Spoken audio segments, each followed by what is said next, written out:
Bismillahirrahmanirrahim. Assalamualaikum warahmatullahi wabarakatuh.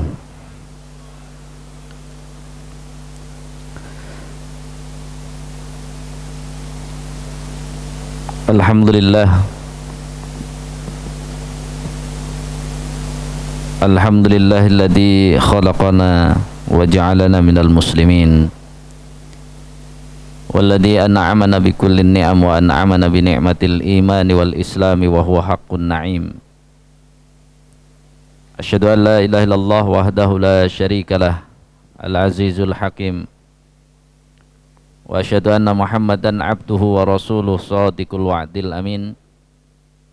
Allahumma fassalli wa sallim ala sayyidina Muhammadin wa ala alihi wa sahbihi ajmain, amma ba'du. Qala ta'ala ya ayyuhalladzina amanu taqullaha haqqa tuqatih wa la tamutunna illa wa antum muslimun. Jamaah sekalian rahimakumullah. Pertama kita bersyukur pada Allah.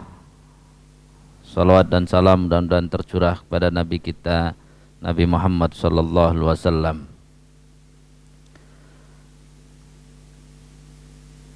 Sebelum saya mulai, yang pertama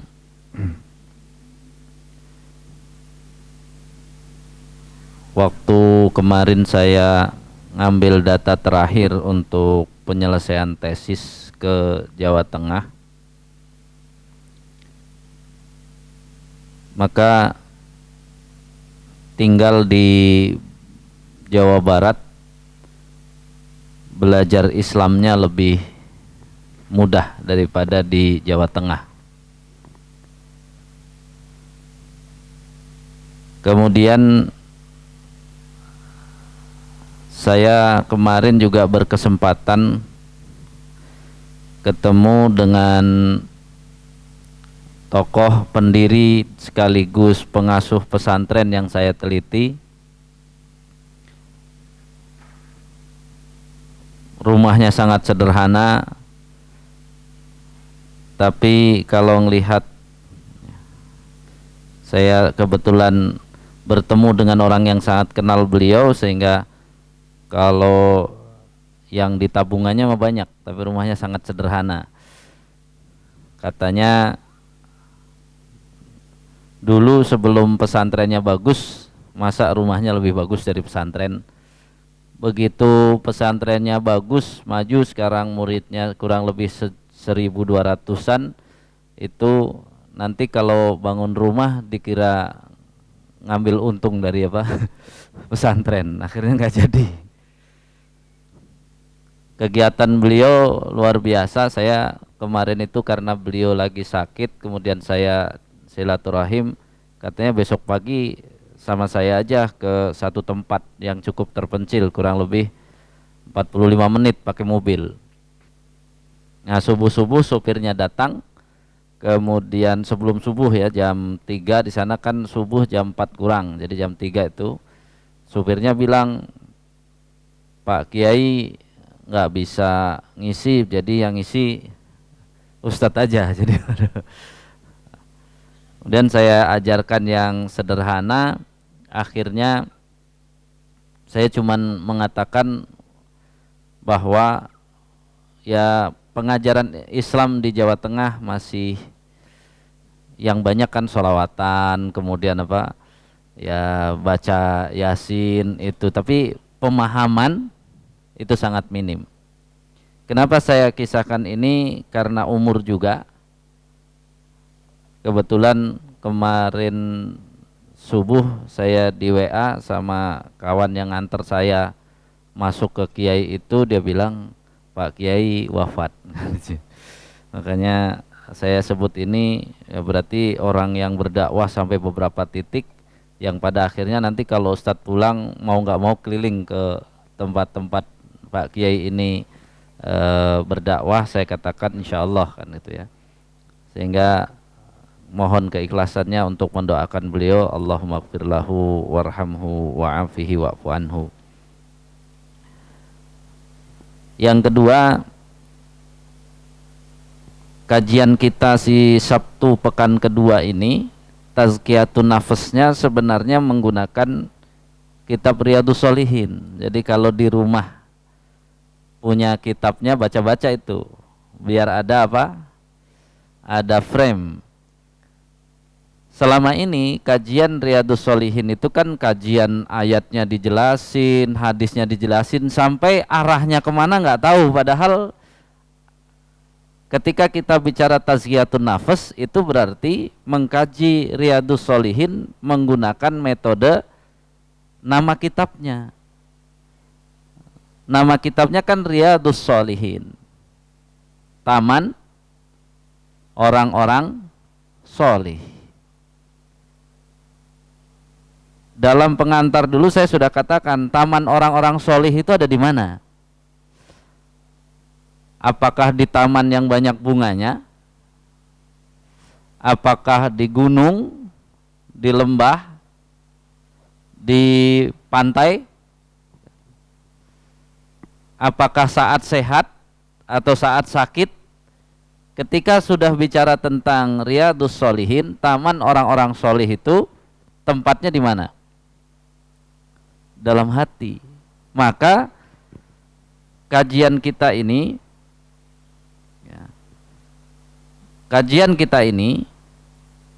itu yang kita bangun adalah dari Riyadhus Shalihin kita ingin memahami secara taman seperti apa yang kita ambil dari judulnya. Makanya kajian kita kan sudah membahas tentang ikhlas itu di bab 1 sebenarnya, kemudian taubat itu bab 2, sabar itu bab 3-nya, kemudian benar ya, asidku jujur dan benar itu bab 4, dan hari ini ketika bicara muraqabah sebenarnya dia ada di bab yang kelima. Nah, saya beberapa kadang-kadang mengulang ya, terima kasih Masjid Al-Hidayah, dengan rekaman itu saya bisa mengulang apa yang sudah disampaikan, dan hal-hal yang dari sisi kebenaran ya, asidku pada bab sebelumnya itu kan kenapa kita kadang-kadang susah menerima kebenaran Islam. Walaupun sudah ngerti paham tapi ragu-ragu mau menjalankan.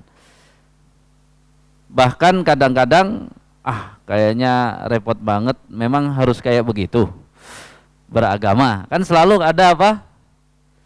Hal-hal yang membuat kita harus apa?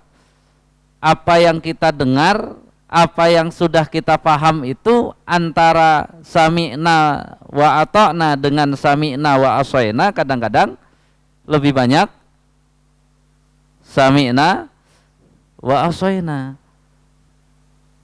Bukan kami dengar kami taat, kami dengar tapi ntar dulu deh. Kan itu ntar dulu itu awal dari wa asaina, lama-lama lupa, akhirnya apa? Nggak jadi. Nah, kondisi nyata diri kita itu memang harus kita dudukkan dengan benar secara jujur, sehingga kita ini akan bisa pelan-pelan mengajak jiwa kita untuk mengikuti Islam tersebut. Nah,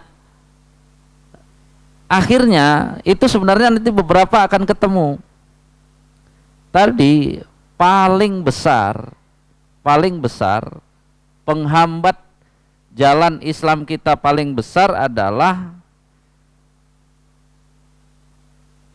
pola pikir yang sudah tertanam pada diri kita, baik berkenaan dengan tujuan hidup, kemudian hidup seperti apa, tuanya mau seperti apa, itu dari dulu sudah apa? Sudah diulang-ulang dalam pemikiran kita. Kadang-kadang kita nggak mau apa? Merubahnya untuk mengikuti jalan Islam.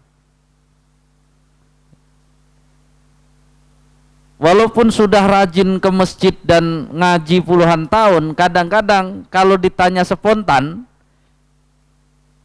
lagi bengong mikirkan anak atau cucu, atau disuruh ya memberi nasihat, misalnya tawaran dari keluarga, ayo kakek coba kasih nasihat anak-anak biar semangat belajar. Kira-kira ide yang muncul itu semangat belajar biar nanti ya dapat kerja, nanti punya gaji cukup, hidup yang enak, atau saat memberi nasihat tuh kamu kalau belajarnya benar nanti harus iman Islamnya benar sampai masuk surga. Yang mana kira-kira yang muncul tiba-tiba? Ya, pinter kemudian dapat duit gede. Itu kan apa? Sadar atau tidak sadar balik lagi. Kenapa? Karena dulu ketika kita sekolah tujuannya apa? Biar apa? Dapat pekerjaan, nanti dapat duit, berubah ekonomi kehidupannya. Nah, walaupun sudah rajin ke masjid, sudah berubah belum polanya? Apakah anaknya dicetak yang sama, cucunya dicetak yang sama, atau sudah ada perubahan? Ketika tidak ada perubahan, maka mau ngaji bertahun-tahun ternyata agak susah untuk masuk. Karena dia apa? Pengen bangunan Islam tegak, tapi pondasinya itu bukan Islam. Kita tidak sedang mengatakan bahwa ya, kita tidak mengatakan bahwa kerjaan ini tidak penting, bukan. Tapi apa? Nggak ada tujuan lain, yang ada waktu itu hanya itu. Bahkan ketika duduk bareng bersama keluarga bicara tentang kesuksesan, kesuksesan tuh gonta-ganti mobil, kemudian rumahnya sekian, atau bentuk bahwa kesiapan untuk menghadap Allah. Secara umum realitas masih apa? Menunjukkan tadi. Terus ngaji ke masjid bolak-balik, kira-kira gimana pengaruhnya? Kurang signifikan. Sehingga kadang-kadang pengajian itu jadi pelengkap saja daripada enggak sama sekali, ada seperti itu. Makanya ya, yang kemarin saya sampaikan di khutbah gerhana, itulah gerhananya tuh kita gitu ya. Karena harusnya Islam yang hebat dan bagus itu tertutup sama kualitas kita yang tidak mengakomodasi semua pola hidup dan tujuan Islam tersebut. Nah ini jamaah sekalian, maka pola ketika kita bicara tentang kebenaran, kadang-kadang kita akhirnya terjebak pada program menyukseskan jalan yang dirintis Rasulullah sama program yang dirintis oleh Yahudi. Suatu saat kita akan terbengong sendiri. Memakmurkan masjid, membuat majelis taklim makin lama makin besar. Ketika majelis taklim masjid itu tidak bisa kerjasama dengan majelis taklim ataupun masjid yang lain, berarti ketika tidak bisa kerjasama karena sudah besar, sudah hebat, itu melemahkan Islam atau menguatkan Islam? Jadi menyukseskan program baginda Rasulullah SAW atau menyukseskan program Yahudi? Ya kalau melemahkan Islam kan program Yahudi. Apakah sadar? Kadang-kadang nggak sadar. Ini kan penting, sesuatu yang apa? Pemahaman. Kalau disebut akidah, itu akidah itu pola yang harus dibangun oleh kita adalah sanggup mempengaruhi seluruh pola hidup kita, cara mikir kita, mempengaruhi penilaian kita terhadap sukses, mempengaruhi ya kehidupan kita, semua harus bisa dipengaruhi dengan akidah itu. Nah ini kadang-kadang kan ingatnya akidah pas di masjid, pas keluar udah nggak ingat lagi. Nah makanya hari ini bab muraqabah itu kan, kalau yang terkenal muraqabah itu kan di mana saja kita merasa diawasi Allah. Karena memang benar kata muraqabah itu adalah merasa diawasi oleh Allah.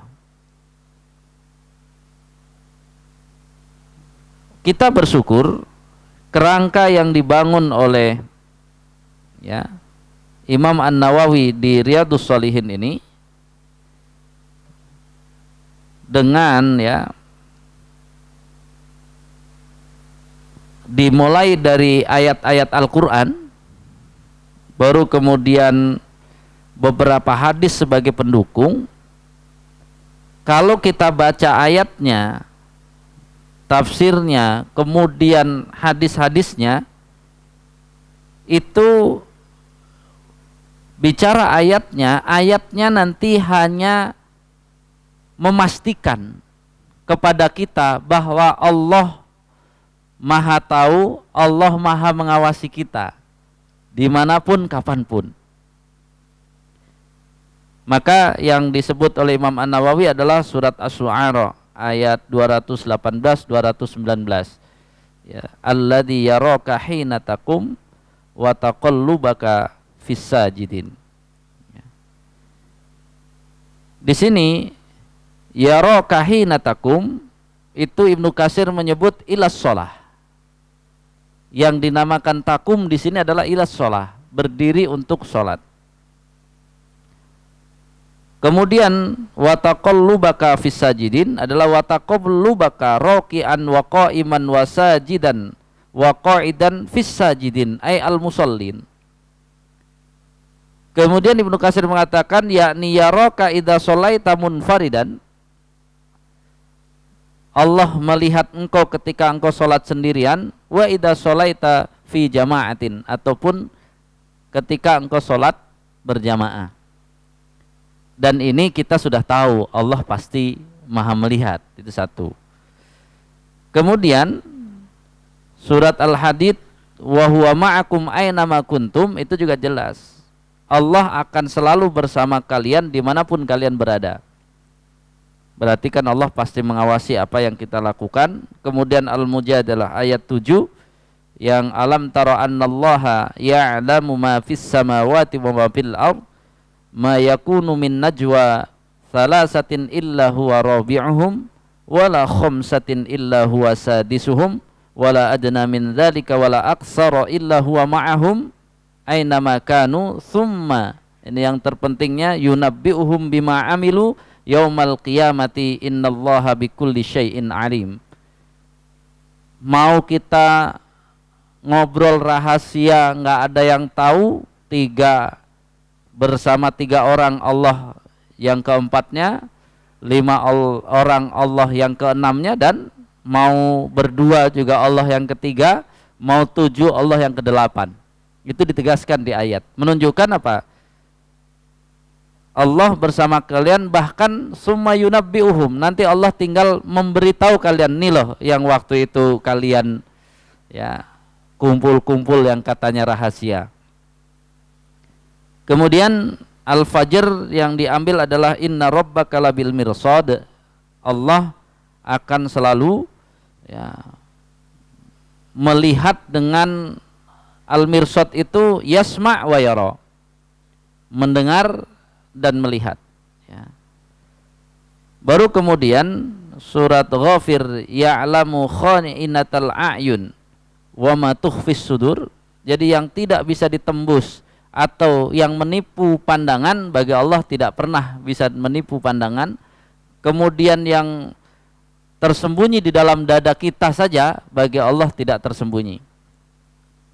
Jadi ditutup dengan surat Yunus ayat 61 yang menunjukkan bahwa apapun mau yang disebut tidak kelihatan Allah tahu.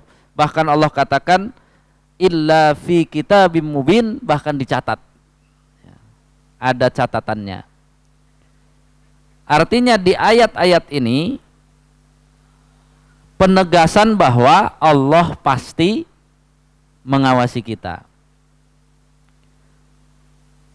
Berarti belum bisa kita mengambil merasa diawasi Allah, karena ayatnya baru bicara Allah pasti mengawasi. Baru kemudian hadis-hadisnya, di hadis yang pertama itu hadis datangnya Jibril bertanya kepada Rasulullah SAW, bertanya tentang Islam, iman dan ihsan. Dan ulama nanti menyatakan namanya muraqabah itu adalah bagian dari ihsan. Begitu bicara ihsan itu level lebih tinggi dari iman. Sehingga untuk bisa memahami hadis-hadis ini, maka hadis-hadis ini kita tempatkan sebagai alat ukur. Bagaimana caranya kita merasa diawasi oleh Allah. Selama ini sering yang kita dengarkan, ya pokoknya kalau di mana saja kita berzikir, ya berarti kita menyebut Allah, maka akan selalu merasa diawasi Allah. Kalau dari konteks yang ingin tampilkan oleh Imam An-Nawawi nggak seperti itu. Cara merasa diawasi oleh Allah, mengevaluasinya bukan seperti itu. Jadi cara mengevaluasinya gimana? Kadar seberapa kita merasa diawasi Allah atau kita tidak diawasi oleh Allah, sebenarnya adalah apa? Keseriusan kita di dalam beragama Islam. Jadi kalau kita bicara merasa diawasi oleh Allah, siapa yang paling merasa diawasi oleh Allah adalah yang bisa melaksanakan Islam. Kalau belum bisa pelaksanaan secara utuh, yang menerima Islam 100% yang waktu itu pernah kita bahas, itu berarti merasa diawasi oleh Allah. Jadi kalau Islam, udahlah, kita kan majelis kita, lim kita ini judulnya misalnya Masjid Sholawat, ya udah pokoknya kita majelis sholawat ini ngurusin sholawat saja, ya nggak bisa. Itu kalau dia menolak nanti hal-hal lain, ilmu-ilmu lain, yang penting dia pokoknya sholawat saja, itu dia sedang menolak untuk diawasi Allah. Kenapa? Karena perintah Allahnya kan jelas. Kalau sudah bicara tentang Islam itu kan perintahnya jelas. Ya ayyuhalladzina amanu dkhulu fisilmi kafah, itu udah perintah. Nggak boleh kita dalam aktivitas majlis ataupun apapun kita nggak boleh anti. Selama dia sesuatu dari Islam, siap belum siap, suka tidak suka, nomor satu terima dulu. Terima dulu. Kalau nanti orang protes, orang rukun Islam saja ada kalimat rukun Islam itu haji, zakat sama puasa, itu kalau nggak mampu kan boleh-boleh saja nggak melakukan itu. Bayangkan dari rukun yang 5 ada yang 3 itu syaratnya mampu. Jadi untuk masalah melaksanakan itu nanti sabar sampai benar-benar memiliki kemampuan untuk melaksanakannya. Kita tidak ketika kita membahas tentang ya ayyuhalladzina amanu dkhulu fisilmi kafah, itu bukan tiba-tiba masjid ini harus melaksanakan seluruh hukum-hukum Islam, bukan. Karena kalau untuk melaksanakan yang sifatnya amal itu harus ada kemampuan. Harus ada kemampuan. Nah, kemampuannya juga tidak bisa dibuat-buat. Allah sudah memberi atau belum kemampuan itu.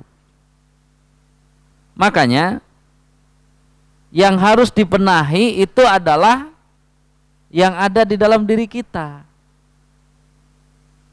Makanya latihan, saya kadang-kadang bicara misalnya jamaah masjid itu harus mulai latihan. Misalnya dia, kok saya nggak suka ya dengan ceramah yang keras berapi-api. Latihannya apa? Dengerin terus biar sampai apa? Ya ini kan ceramah berapi-api, kalau masalahnya isinya bagian dari Islam, berarti kan harus kita terima. Karena Islam itu kan isi lengkap tadi, paket lengkap, bukan sepotong-sepotong. Saya pengennya mah kalau ngaji yang enak-enak, yang tenang-tenang, ya susah nanti. Kita telah membatasi sendiri untuk mendapatkan Islam yang sempurna. Karena kita apa? Pilih-pilih. Ya, kalau pilih-pilih, akhirnya kita tidak mendapatkannya. Misalnya orang sangat tidak suka bahasan politik misalnya, coba dengerin dulu. Wow, ini bahas politik. Akhirnya apa? Ini kan bukan masalah suka, tidak suka dulu. Saya bisa menerima dan mengambil bagaimana nilai Islam yang harus saya masukkan dalam bahasan politik kan ke sana nanti. Itu kan harus terlatih. Karena ketika kita memilih Islam, Islam itu paket lengkap. Beda dengan agama lain tidak lengkap. Islam itu pakai sendal saja ada hadisnya. Ya, pakai kanan dulu kalau mau lepas, kiri dulu gitu ya. Kalau putus satu, ya silakan. Kalau mau dipakai susah-susah karena putus, atau kalau mau dilepas nggak bisa, ya udah lepas satu, nanti pakai satu nggak bisa. Asalnya apa? Kalau mau dipakai pakai dua-duanya, kalau mau dilepas lepas dua-duanya. Nggak ada tuh apa main apa tuh kaki satu terus, itu nggak ada dalam itu hadisnya. Sampai masalah sendal saja pakai sendal dibahas. Berarti kan kita apa, masa yang penting-penting masalah kepemimpinan, masalah ini nggak dibahas, kan nggak mungkin gitu ya. Kurang kerjaan namanya ya. Masalah pakai baju dibahas, masalah masuk toilet dibahas, masa masuk kekuasaan nggak dibahas kan. Itu kan pola pikir yang aneh gitu ya. Makanya merasa diawasi Allah bukan sekedar di sana selalu megang tasbih, di sana enggak. Dia terpilih sebagai parlemen selalu megang tasbih tapi nggak menolak apa sogokan, itu berarti apa? Apa maksudnya? Dia subhanallah subhanallah tapi diterima ya, yang bukan haknya. Ini harus dipahami. Makanya sebenarnya ulama kita sudah hebat merangkai bahwa kitanya yang harus mengambil mana taman bagi orang solih dari sisi muraqabah. Nanti yang agak jelas itu ketika bab setelah ini adalah bab takwa. Ini kalau nanya jamaah tentang takwa itu semuanya udah bisa. Takwa itu melaksanakan perintah Allah, menjauhi larangannya dan sebagainya. Tapi mohon maaf, itu semua adalah teori-teori yang ada di catatan, yang ada di buku, yang ada di Al-Quran. Yang nanti ketika kita bahas menggunakan metode Riyadhus Shalihin itu, yang ditanya adalah sudah seberapa yang ada dalam rasa batin kita tentang hal itu.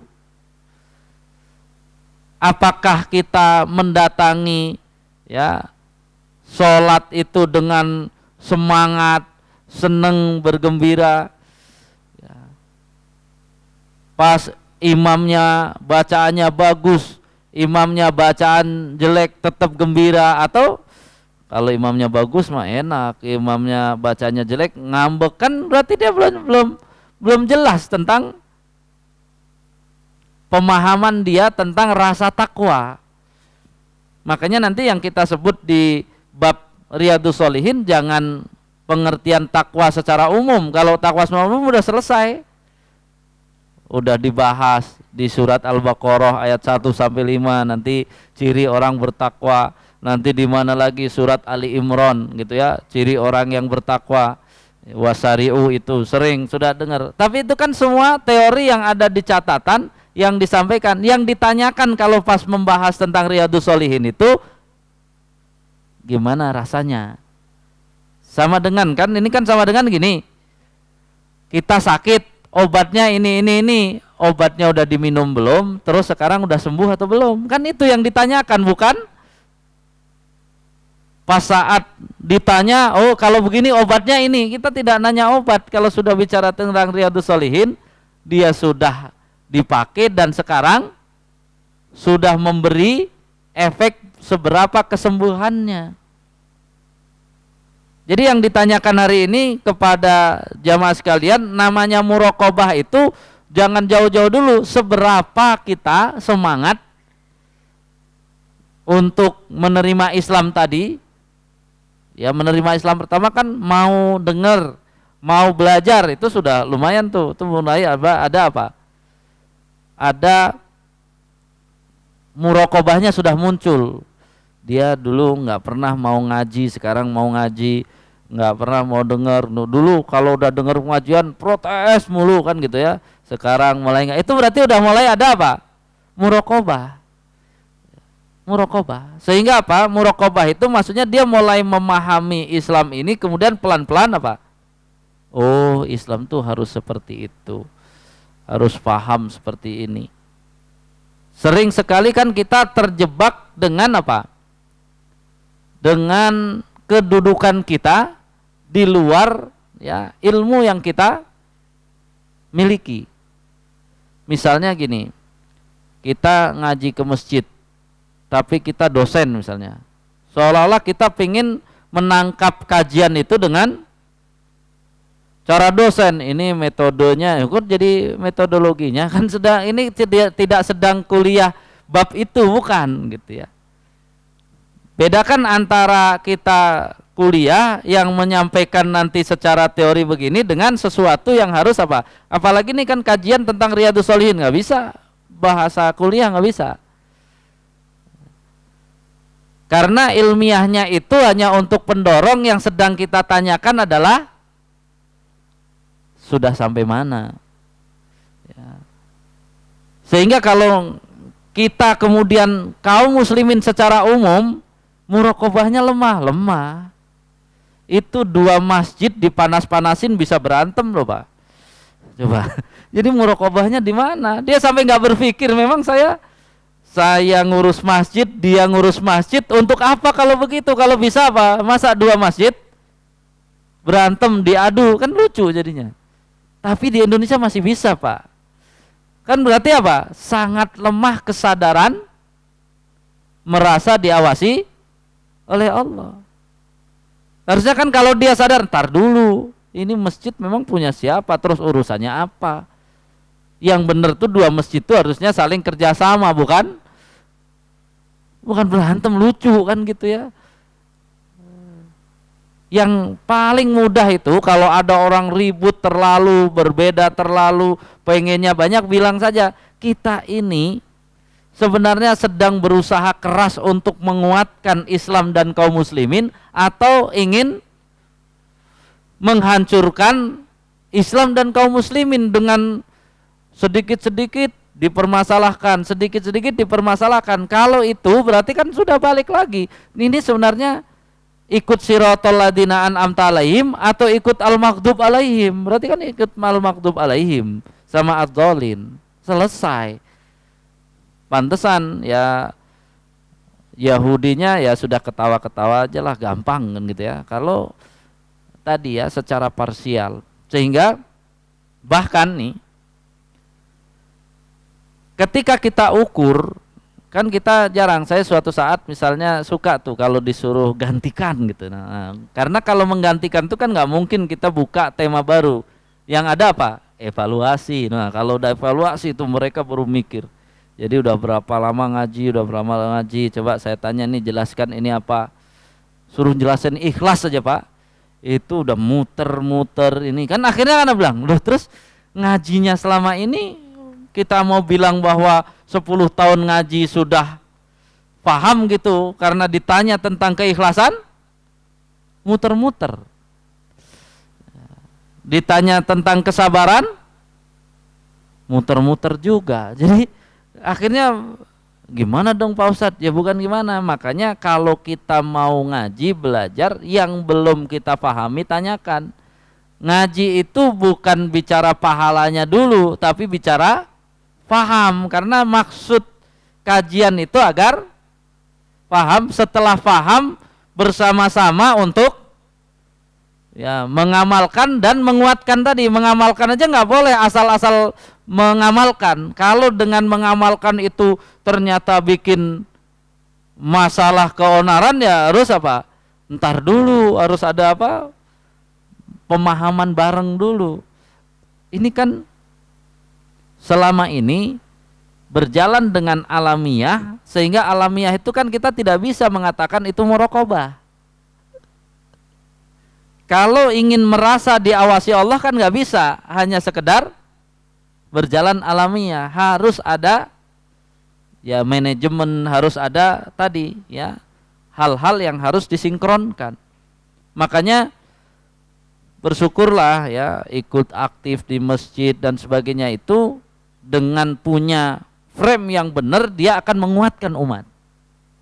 Tapi ketika dia masjid itu tidak dengan frame yang benar, itu dengan kebesarannya, dengan apanya semua akan bisa memberikan permasalahan. Makanya hadis yang kedua yang dipakai oleh ya Imam An-Nawawi adalah ittaqillaha haitsuma kunta wa atbi'is sayyi'atal hasanata tamhuha wa khaliqin nas bihulukin hasanin. Ini saya tanya misalnya, apa maksud ikutilah keburukan dengan kebaikan? Jadi nanti jangan sampai anak-anak kita, oh kalau kita berbuat buruk biar nggak ketahuan kita ya, baik-baik aja ikuti kebaikan, kan bukan itu maksudnya sebenarnya. Ya kalau kayak gitu malah bahaya, dia apa? Dilihat orang baik padahal buruk, itu kan munafik jadinya malahan, bukan itu. Tapi yang harus dituju itu adalah ittaqillahnya itu, bahwa ketika saya yang dimaksud mengikutkan ya kebaikan karena telah berbuat buruk itu dalam rangka takwa kepada Allah, maksudnya apa? Bertobat, yang telah lalu keburukan itu harus saya ganti dengan kebaikan. Bukan kalau dia tujuannya tidak takwa kan, yang penting kan setelah berbuat buruk saya berbuat baik, kan kacau kalau itu. Jadi kita ini suka kadang-kadang sepotong itu nggak ngelihat kan yang atas tujuannya, ittaqillahnya itu, bahwa proses wa khaliqin nas bihulukin hasanin untuk apa? Bukan untuk melancarkan bisnis saja, bukan, tapi untuk program ittaqillahnya. Jadi yang lain-lain kita anggap bonus, tapi utamanya adalah untuk bertakwanya. Kenapa kamu harus bergaul dengan baik ini? Untuk ketakwaan tadi, biar kita ini tidak memalukan Islam. Islam itu kan sempurna, indah, maka saya harus berjuang untuk itu. Nah, sehingga kita sering terburu-buru menggunakan ya kalimat-kalimat yang harusnya maknanya berbeda dengan cara tadi. Coba lihat, ya gulam, Nabi ini.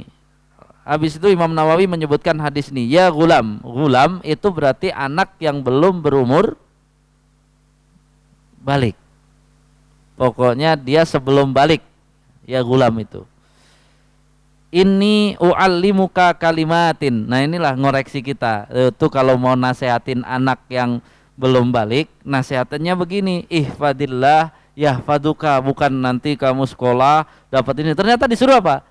Jagalah Allah. Namanya jagalah Allah itu apa? Apa yang Allah suruh kamu coba kerjakan, apa yang Allah larang coba kamu tinggalkan. Tajidhu tujahaka, kan gitu ya. Maka nanti yahfaduka dulu, Allah akan menjagamu. Jadi bukan apa? Kamu sekolah yang pinter ya ranking 1 nanti, itu bukan. Jagalah Allah. Dalam belajar selama ini, siapa yang kita puji? Anak kita nggak belajar, yang satu nggak belajar ranking 1, yang satu belajar mati-matian ranking 10, mana yang dibanggakan? Kita kan sudah salah. Oh dia nggak belajar aja ranking 1, ini bahaya, ini kan harusnya kamu walaupun ranking 1 tapi kamu nggak dapat pahala. Kok nggak dapat pahala? Kan belajar itulah yang berpahala. Jadi kan harus diajarkan. Ini nanti biasa apa? Yang penting tercapai tujuan walaupun tidak, usahanya nggak benar. Ini kan sedang mengajarkan dia usahanya nggak benar, kita bangga. Tidak sadar kita, malah dibilangin tuh kayak adik kamu tuh walaupun nggak belajar ranking, itu salah kan. Makanya kita nggak bicara ihfadillah di situ. Ihfadillah tuh nggak penting. Yang penting kamu belajar mati-matian, mau ranking 10 nih, yang penting pahala kamu tuh kan belajar. Hasil di dunia ini jangan dijadikan ukuran, karena kan yang hasil sesungguhnya nanti yang di sisi Allah. nanti yang ranking 1 terus sampai kelas berapa nggak pernah belajar, dikiranya dapat pahala berapa? Nggak dapat. Jadi kita ya, Rasul ya, Imam An-Nawawi menyebutkan Rasul ngomong sama anak kecil, ini kan kalau bahasa orang sekarang ini omongan berat, padahal itu yang harus ditanamkan. Coba ihfadillah tajidhu tujahaka, kamu jaga terus hubungan kamu dengan Allah, biar Allah nanti berada di jalanmu ketika kamu membutuhkan Allah. Idza sa'al ya sa'alta fas'alillah, jika kamu bapak kamu belum dapat kiriman, belum ngirim dan sebagainya, jangan minta ke orang tua kamu, minta dulu sama Allah saja. Ya Allah, bapak belum ngirim, saya minta rizki dari Engkau ya Allah, saya butuh, terus saja. Kalau selama ini kan nggak minta sama Allah, yang penting telepon orang tua. Lalu nanti kalau nggak ini ya udah. Jadi ya, untuk santri ya, kalian fas'alillah dulu kan. Wa idasta'anta fasta'in billah. Ini kan panjang juga nasihat kepada seorang anak yang belum balik. Berarti kan masih anak-anak. Nabi ngomong sama anak-anak, ngomong itu. Bukan ngomong nanti kamu pinter dapat ranking, ini enggak, ngomong tetap ya. Bahkan Nabi menguatkan dengan kalimat yang indah. Wa'lam annal ummata law ijtama'at ala ayyanfa'uka bisyai'in lam yanfa'uka illa bisyai'in qad kataballahu laka. Ini penting bagi anak-anak kita di zaman sekarang. Selama ini kan kalau kawannya ngeledek dia karena nggak ngetren, mau nggak mau ikut-ikutan. Ini kan hadis ini menunjukkan jangan ikut-ikutan. Kalaulah semua manusia berkumpul untuk memberikan manfaat kepada kamu, menolong kamu, semuanya, oh ntar kalau kamu begini saya tolong, maka kata Nabi, mereka tidak bisa menolong kecuali yang mereka bisa menolong adalah yang Allah tetapkan kamu bisa ditolong. Nanti kebalikannya sama ya, bahwa wa ini ijtama'u ala ayyadurruka, sebaiknya kalau mereka berkumpul bilang mau memberikan mudarat, maka sebenarnya tidak bisa mereka memberi mudarat sedikit pun, kecuali mudarat itu telah Allah tetapkan untuk menimpamu ya. Jadi itu obrolan Nabi kepada anak-anak, nggak ada bicara tentang nanti sekolah pinter biar jadi ini jadi itu, nggak ada. Dia diajarkan untuk bersama Allah Subhanahu wa taala. Ya, kalau dengan saya adzan dulu. Silahkan.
Ya, kita lanjutkan sampai hadis yang ketiga ini. Bersyukur kita ya, qobliyah isya itu ghairu muakkadah. Jadi sunnah yang sedikit lebih ringan daripada ba'diyahnya. Sehingga kalau kita ganti dengan taklim dia sepadan ya. Wa fi riwayatin, di riwayat lain yang hadis tadi Rasulullah memberi nasihat dengan kalimat ihfadillaha tajidhu amamak. Selalulah engkau jaga kewajiban-kewajiban dari Allah, aturan-aturan Allah, sampai Allah ya nanti akan seperti selalu mengingatkan engkau yang dimaksud di depanmu. Ta'arrafa ilallahi firrahai ya'rifka fissadah. Kebiasaan kaum muslimin mengingat Allah yang sangat itu saat mendapat kesulitan atau saat untung besar. Pas ingat ya Allah, nih pas saat untung besar atau pas saat sulit? Sulit. Kan kebalik kata hadisnya ya. Ta'arraf ilallah firraha. Saat untung besar tuh kamu harus apa? Deketi Allah ini, kemudian sambil apa? Gunakan yang Allah kasih untuk yang lain, biar apa? Ya'rifka fissadah.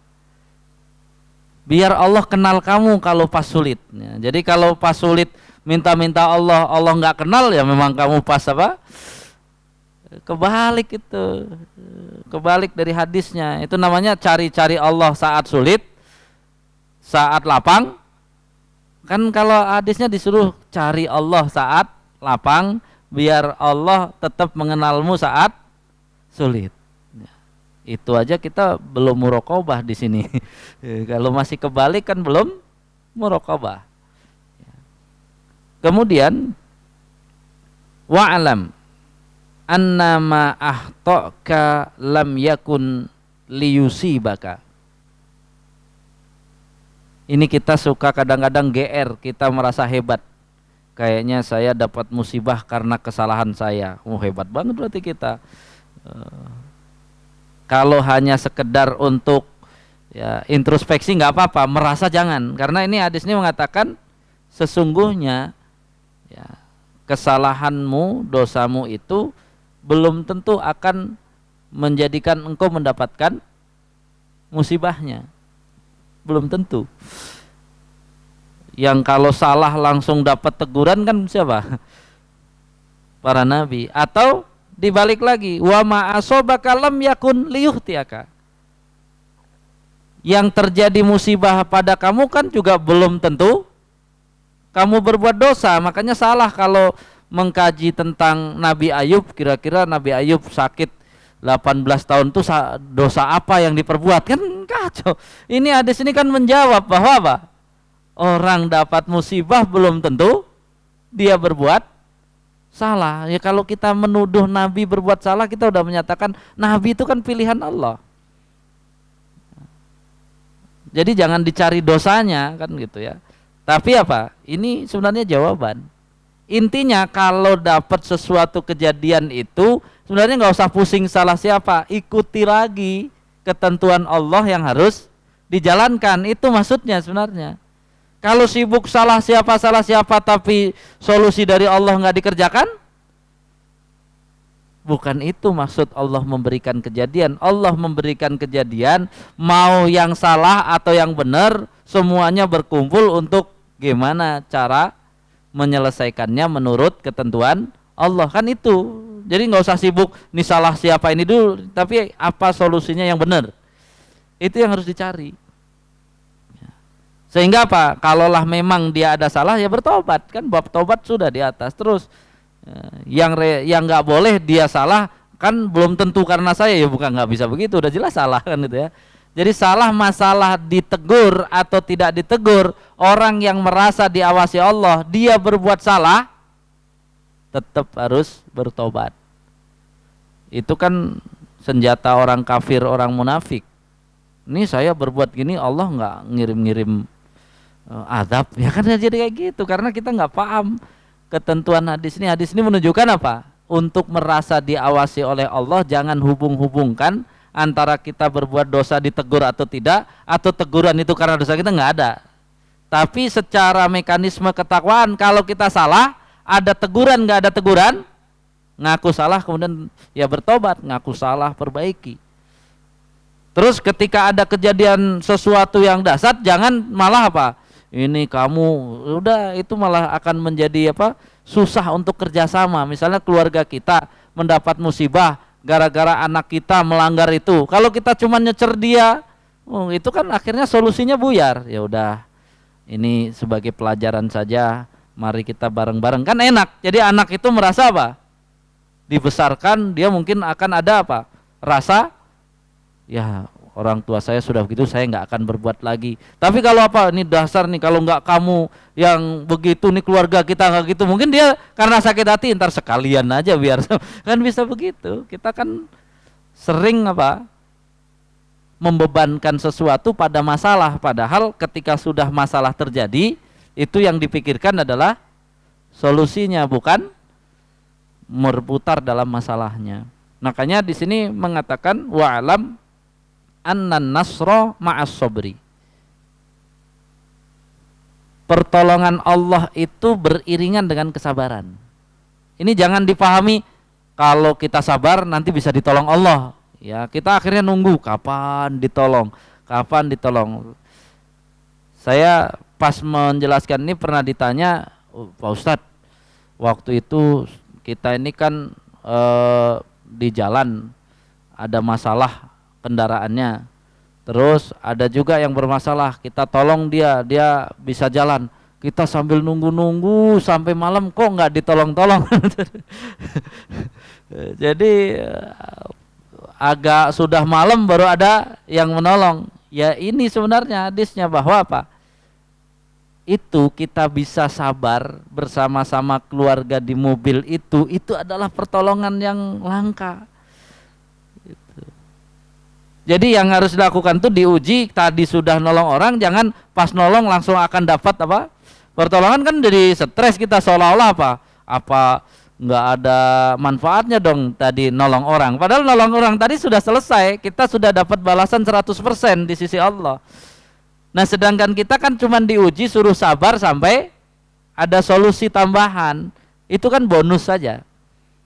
Artinya apa? Yang perlu dijaga adalah kesabaran bersama keluarga itu. Udah, mungkin Allah ingin menguji kita, ya mengurangi dosa kita ini. Kan jadi ini menunjukkan hadis ketika kita bisa mengkondisikan sabar satu keluarga, itulah pertolongan.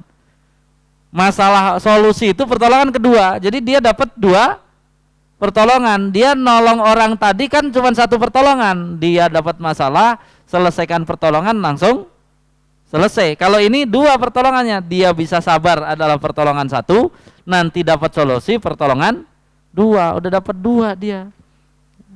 Jadi penekanannya kepada kesabaran, bukan kepada pertolongan. Karena apa? Kesabaran itu bagian dari pertolongan. Jadi jangan apa, kita udah sabar kenapa nggak ditolong-tolong, ya kan?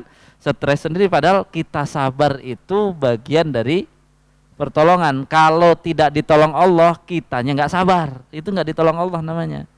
Kita tidak bisa sabar baru bilang kita tidak ditolong Allah. Wa annal faraja ma'al karbi wa anna ma'al usri yusron. Insyaallah pada pertemuan berikutnya berarti masih di muraqabah, tapi kita masuk di hadis yang keempat. Hadanallahu wa iyyakum ajmain. Mudah-mudahan Allah berikan kepada kita pemahaman. Dan yang paling penting adalah keseriusan kita untuk menerima Islam dan bisa pelan-pelan gitu ya, sami'na wa ata'na, bukan sami'na wa asaina. Subhanakallahumma wa bihamdik asyhadu an la ilaha illa anta astaghfiruka wa atubu ilaik. Assalamualaikum warahmatullahi wabarakatuh.